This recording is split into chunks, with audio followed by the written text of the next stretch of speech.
Chapter 1. There is a song that goes, "All that you have is your soul." The singer has this tragic, low voice, like the way someone sounds right after they've been crying for a long time. And she sings the line over and over again until way deep in your heart, you believe it's true. It is true when it comes down to it. When it comes down to it, every single thing can be taken clean away from you, or you can be taken clean away from it, like home. More and more and more, Denver feels like a dream I used to have, a place I used to belong to. When the memory of Denver gets too blurry, I pinch myself and say, "Your name is Toswiah." There is a time when the Rocky Mountains were just outside your window, but my name isn't Toswiah anymore. And now, a tiny apartment in this crowded city is supposed to be my home. At night, the building echoes with emptiness. The apartments below and above us are empty. And when I ask my father, how come no one else lives here?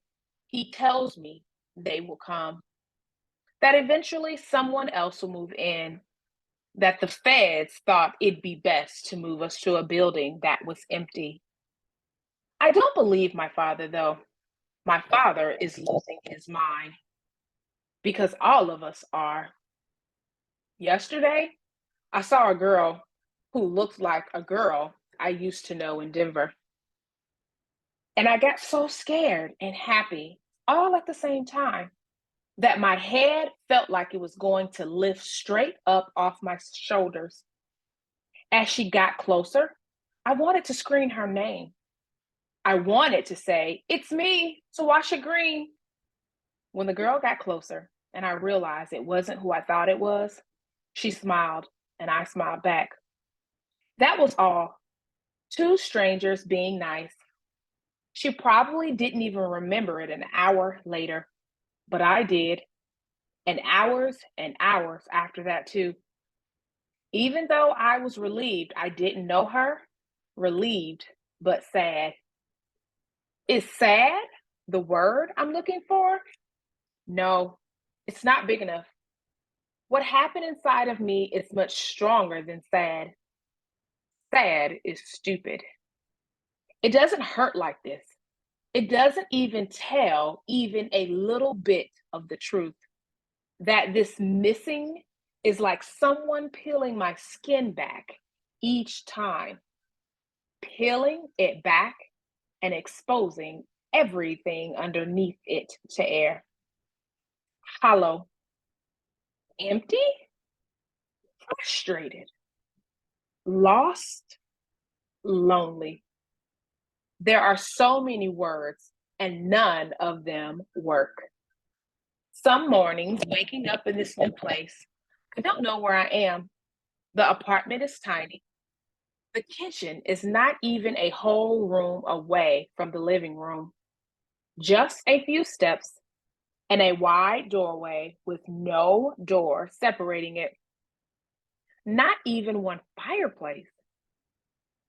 Daddy sits by the window, staring out, hardly ever saying anything. Maybe he thinks if he looks long and hard enough, Denver will appear. That the cluttered corner store, filled with canned stuff, racks and racks of junk food, beer, and cigarettes, will morph into the 100-year-old cedar tree at the end of our old street. Maybe he thinks the tall gray buildings, all smashed against each other, will separate and squat down, that the Rocky Mountains will rise up behind them.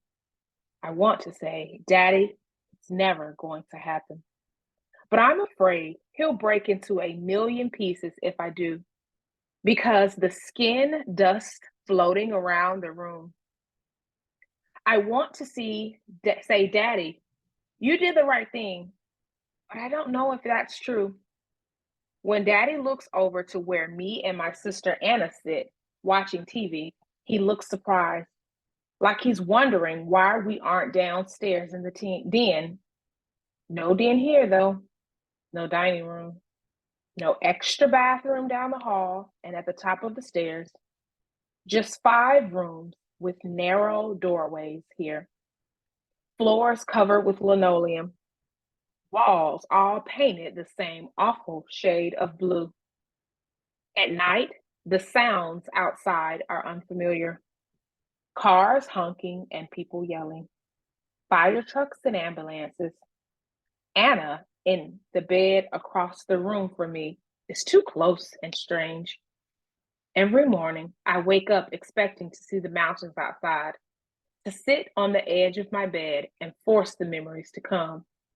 I try to push back what is true, that this place is not that place, that we are done with Denver. Everything about who we were is gone. Our names, our pictures, our old clothes, and old lives. All that we have is our souls. If a soul is the way you feel deep inside yourself about a thing, the way you love it, the way it stops your breath, then mine is still in Colorado. Close your eyes and imagine the floor beneath your feet, cool hardwood maybe, or soft, warm, and carpeted. Sit down and lift your feet up off of it and imagine you can never put them down again, ever. See how quickly the feeling of the floor fades. See how much you want to feel it again. How lost you feel with no place solid to put your feet. It's okay to put your feet back down on it.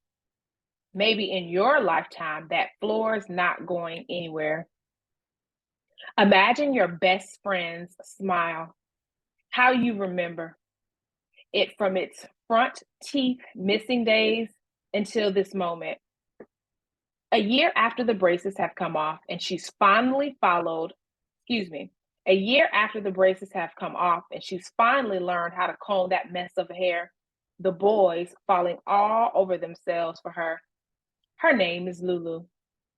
Tawasha, we have to get the same outfit on the first day of school. We'll say we're cousins. Imagine Lulu in 2nd grade and 3rd grade and 4th grade and 7th. The way she shot up past you last year and got beautiful, but had that same silly Lulu laugh, even when boys were watching. Lulu in a black turtleneck and jeans, except on the first and last day of school and on our birthday. Then it was something amazing. A long metallic blue dress made out of silk, shoes with mile-high soles, or 100 yellow ribbons in her thick black hair, and a retro tube top with Tony Orlando and Don embroidered. Across it, halters and mini skirts, a blue leather coat, soft as butter, falling to her ankles, bright pink lipstick, and blue eyeshadow. Lulu with her mama's dark skin and her own beautifully slanted eyes, pressing her bleeding finger against mine, whispering, now our blood's all mixed up. We can't ever leave each other. Imagine yourself whispering back, I'm not going anywhere. I'd never leave here in a million years. And Lulu laughing, throwing her head back like a grown-up. And Lulu's warm head on my shoulder. The day so perfect, we're speechless. Lulu, my friend. My name is Evie. From the jump rope game, maybe you've heard the little kids sing, Evie, Ivy over. Here comes a teacher with a big black stick. I wonder what she's got for arithmetic. 1 and 1. 2, me and you. Who? It came to me as I lay in bed one night in a half dream. After me and Lulu had spent the afternoon jumping rope and eating ice cream sandwiches from a jumbo box of them Lulu's mother had bought, one right after the other, until we both swore we'd never eat another one as long as we lived. That night, my father sat down at the dinner table and told us he was going to testify. It might mean us leaving here, he said, changing our lives, our names, everything. And the ice cream sandwich so heavy on my stomach for a few minutes, then circling around and came back up again. My name is Evie now. I am tall, skinny, and quiet. I've never kissed. Sometimes I think about it, about how it would feel, how it would happen. But maybe it won't ever happen. Not here, not now. The boys here call me Neckbone, say that's all that I am, and lots of bone and a little bit of meat. They collect in circles on corners and pass bottles of bright, nasty looking liquids around. When I walk by them, I feel like a third leg grows out of my butt. My walking gets strange and my body feels all wrong. Hey, Neckbone, one of them always says, making the others laugh. If I was brave, I would look full at them and say, I'd like a taste of that. Then I'll take that bottle and put it straight up to my lips, take a long, hard drink of that stuff, and wipe my mouth with the back of my hand.